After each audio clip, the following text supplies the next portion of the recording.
अगर मैं तुमसे कहूं कि तुम्हारी जिंदगी में जो कुछ तुम्हें नहीं मिला वो इसलिए नहीं कि तुम इसके काबिल नहीं थे, बल्कि सिर्फ इसलिए कि तुमने कभी पूछा ही नहीं। सोचो, अगर तुम्हारी कामयाबी, तुम्हारी खुशी, तुम्हारा मुस्तकबिल सिर्फ एक सवाल के फासले पर हो तो, लेकिन तुम डर की वजह से वो सवाल पूछ ही ना सको। आज की कहानी तुम्हें हिला देगी, क्योंकि शायद तुम भी इसमें खुद को देख सको। एक पहाड़ी थी, खामोश, सुनसान और इसरार। उस पहाड़ी पर एक शेर रहता था। उसका नाम था सुल्तान। वो बूढ़ा था, लेकिन उसकी आंखों में ऐसी गहराई थी जैसे वो जिंदगी के हर राज को जानता हो।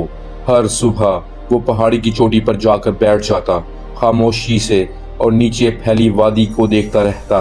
वादी में बहुत से जानवर रहते थे, लेकिन सबसे ज्यादा डर भेड़ों के रेवड़ में था। उनका एक असूल था जो नस्ल दर नस्ल चलता आ रहा था, कभी भी शेर के करीब मत जाना। इस रेवड़ में एक भेड़ थी, उसका नाम था नूरा। नूरा बाकियों जैसी नहीं थी। वो सोचती थी, सवाल करती थी, और सबसे बढ़कर वो हर सवाल का जवाब पूछना चाहती थी। हर रोज नूरा एक अजीब चीज देखती। सुबह एक कौवा पहाड़ी की तरफ जाता, दोपहर को एक लोमड़ी जाती, शाम को एक हिरन जाता, और हैरत की बात, वो सब वापस भी आते थे जिंदा। नूरा के दिल में सवाल उठता, ये क्या जानते हैं जो हम नहीं जानते। लेकिन जैसे ही वो आगे बढ़ने का सोचती, एक आवाज आती, रुक जाओ नूरा, ये खतरनाक है, यहाँ महफूज रहो। ये आवाज बाहर से नहीं, उसके अंदर से आती थी, और यही आवाज तुम्हारे अंदर भी आती है। फिर एक दिन क्या हुआ, धुंध छा गई, इतनी घनी कि कुछ नजर ना आए। उसने हर चीज को ढांप लिया। रेवड़ इकट्ठा चल रहा था, नूरा भी उसके साथ थी, लेकिन धुंध और गहरी होती गई, आवाजें मध्यम होती गईं, और फिर खामोशी। जब धुंध छटी, नूरा अकेली थी। ना रेवड़, ना पहचानी हुई घास, ना कोई जानी पहचानी आवाज। उसने बाएं देखा, अजनबी दरख्त, दाएं देखा, अजनबी पहाड़ियां। उसे नहीं मालूम था कि वो कहाँ है। फिर उसे एक आवाज सुनाई दी, पानी की आवाज, बहुत करीब। वो उस आवाज के पीछे चल पड़ी।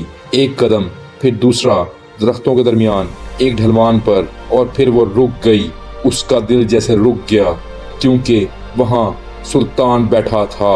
वो बिल्कुल साकिन था, खामोश, और अपनी पुरसकून सुनहरी आंखों से उसे देख रहा था। नूरा सांस नहीं ले पा रही थी। भागो, अभी भागो, लेकिन उसकी टांगें हिल नहीं रही थीं। शेर ने न धाड़ा, बस उसे देखता रहा।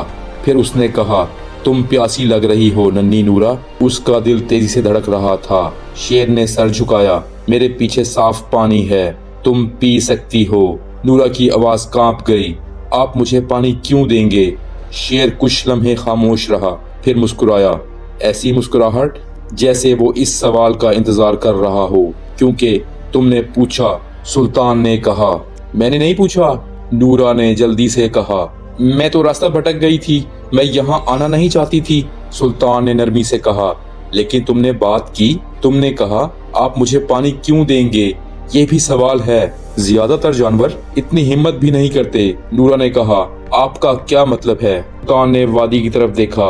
उसकी आवाज आहिस्ता और नरम थी, जैसे कोई बुजुर्ग कहानी सुना रहा हो। हर सुबह कौवा मेरे पास आता है, मैं उसे उसकी जरूरत देता हूँ। हर दोपहर लोमड़ी आती है, मैं उसे महफूज रास्ता देता हूँ। हर शाम हिरन आती है, मैं उसे इस चश्मे से पानी पीने देता हूँ। वो रुका, क्या तुम जानती हो इन सब में क्या एक जैसा है? नूरा ने सर हिलाया, नहीं, मैं नहीं जानती। सुल्तान ने कहा, वो आते हैं, वो पूछते हैं, और वो पाते हैं। उसने नूरा की तरफ देखा और कहा, तुम्हारा रेवड़ कभी मेरे पास नहीं आया, एक बार भी नहीं, मेरी सारी जिंदगी में। नूरा के दिल में कुछ ठंडा सा उतरा। क्योंकि हम आपसे डरते हैं, सुल्तान ने जवाब दिया। मुझे मालूम है, इसलिए तुम्हारा रेवड़ गंदा पानी पीता है, इसलिए तुम्हारा रेवड़ भूखा रहता है, और इसलिए तुम्हारा रेवड़ कहता है यही जिंदगी है। उसने आहिस्ता से सर हिलाया, लेकिन ऐसा होना जरूरी नहीं था। नूरा ने अफसुर्दा लहजे में जवाब दिया, ये सच है, ये दर्द है, ये हमने खुद अपने साथ किया है। अगर मैं वापस जाऊं और कोई मेरी बात ना माने तो? शेर ने उसकी तरफ देखा। उसकी आंखें बहुत नरम और मेहरबान थीं। फिर तुम्हारे पास साफ पानी होगा اور ان کے پاس نہیں۔ نورا نے پانی پیا، یہ اس کی زندگی کا سب سے میٹھا پانی تھا۔ جب وہ واپس جانے لگی تو شیر نے آخری بار کہا، واپس آنا اور کسی کو ساتھ لانا جو تمہارے ساتھ چلنے کی ہمت رکھتا ہو۔ کوا پوچھتا ہے، لومڑی پوچھتی ہے، ہرن پوچھتی ہے، اور زندگی انہیں وہی دیتی ہے جس کی انہیں ضرورت ہوتی ہے۔ کیا تم بھی کسی چیز سے دور کھڑے ہو، اپنے آپ کو محفوظ رہنے کا کہہ رہے ہو، لیکن کیا ہو اگر تمہارے اور تمہارے خواہش کے درمیان صرف ایک سادہ سا سوال کھڑا ہو؟ پوچھو، بس پوچھو، کیونکہ شاید تمہاری زندگی کی خواہشوں کی تکمیل صرف ایک سوال کے فاصلے پر کھڑی ہو۔ اگر تم چاہتے ہو کہ تمہاری زندگی بدلے تو کمنٹ میں لکھو، میں پوچھوں گا، اور اس ویڈیو کو شیئر کرو کسی ایسے شخص کے ساتھ جو ابھی بھی ڈر کی قید میں ہے۔ اور ایک بات یاد رکھیں، اصل گروتھ تب شروع ہوتی ہے جب ہم سیکھی ہوئی بات کو اپنی زندگی میں اپلائی کرتے ہیں۔ اگر ایسی ہی لائف چینجنگ باتوں کو گہرائی سے سمجھنا چاہتے ہیں تو ہمارے چینل کو سبسکرائب کریں، اس ویڈیو کو لائک کریں، اور اگلی بات تک اپنا خیال